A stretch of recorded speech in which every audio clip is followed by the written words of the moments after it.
ebe sa be ka say o ewo mu say na de o ye nya de enso we de na hu hia but enei sa afọ na san ye video say wo pa ye ne enhwe omoboa sa ne ni patie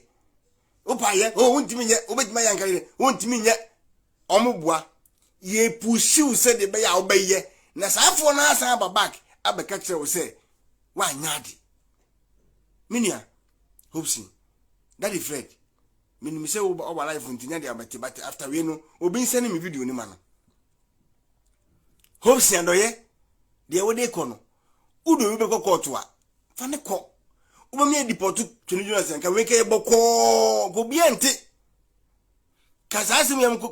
America yi ke nu kwa so ba hu video say yakọ hwe no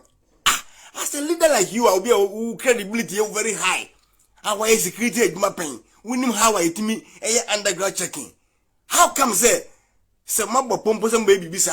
wo betra social media na obe express won say netie yakọ na adwuma mu ya yesei emfa so bie ni so kayeti ye no anka ko bia grant because no be mi so makwa America okra ye be won say tunjo sentam Ghana say ba re say sa time no ono yere nso beka ade abetu oni ni property a o lead that delegation to do that work no enti no o timi mba hofodi obayen say MPP but that time also na must taking responsibility na mo be mbibia o Ghana ho na must taking into court but now no esan say obeka say on ti me video bi na be there no ma Jimmy phone be ebedi di atem no sa say Congo ni o say Mali ni no ebedi president atem no eye wo na nam so ma sa de win na bai eye wa through you ana sa no ma win na bai me da say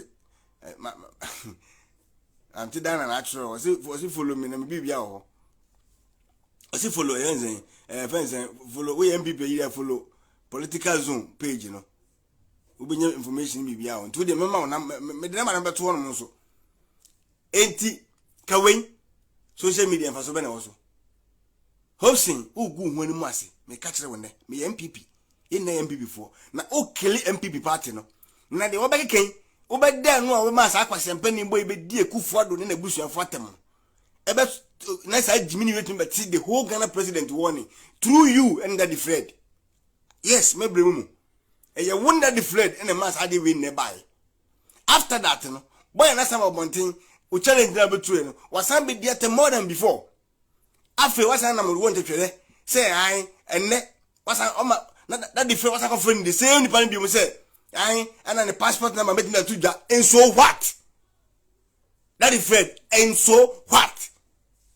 so the passport number betuja ana oye nente bon ana oye hwahwani so what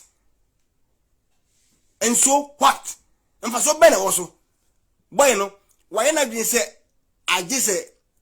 why say abobi be wo opre no obeya na say betu obi so enti senke forgetin no ana e focus da ban na ya sai fame na wanya wodidi nkwasasem no eso bete ade be ye de fe du ba bia obi e say on fi ni bi mu no ena owen nyo no kwa na bawo ye ngofo be mbe start blogging ya no mo ye gbogbogbogbogbo ena mu nyina no obi ni page na amanfo nko entumo fi se Jonas no obetra so sa obi esin Ghana ni pa bia da bida maso sa ena face the country for ana omo keke committee bomu no you see the leader na kwa na no lead omu na or sponsor omu and then o kasa wonyam fa so be inflation no it means say is a Captain Smart and super no film ana mu na e want to hwede enti de tie bia no Jonas no na wi e be den e be ba enti say mu me jan life manual na so be ya eye enna wo san be tro challenge say woni ni passport number we are be tuja udi tuja e de na be sesa no udi tuja as a security person na we adwuma o security yi a wonu say de no mate udi tuja me say den fa so no me ya so hopsin de fa so no benya ugu MPP party mase wa gene say wo boa but wo say party no me na ka kire wo enne so usu bempa won so be kasa bi na ano mesra mo as a communication director teams a mo simu na mo kasa boa no mo focus san kwasasem we no mo nya we chiridie wo ye hwan wa kasa so ye hwan enso na gusu na wada no na wo de no mo de we ye hwan to me ben wo na power ben wo esen government power ben I know say government bet me and na me bra Felix na me quality wa or say there is no way government bet me na be free. Government bet me na be free. Yes.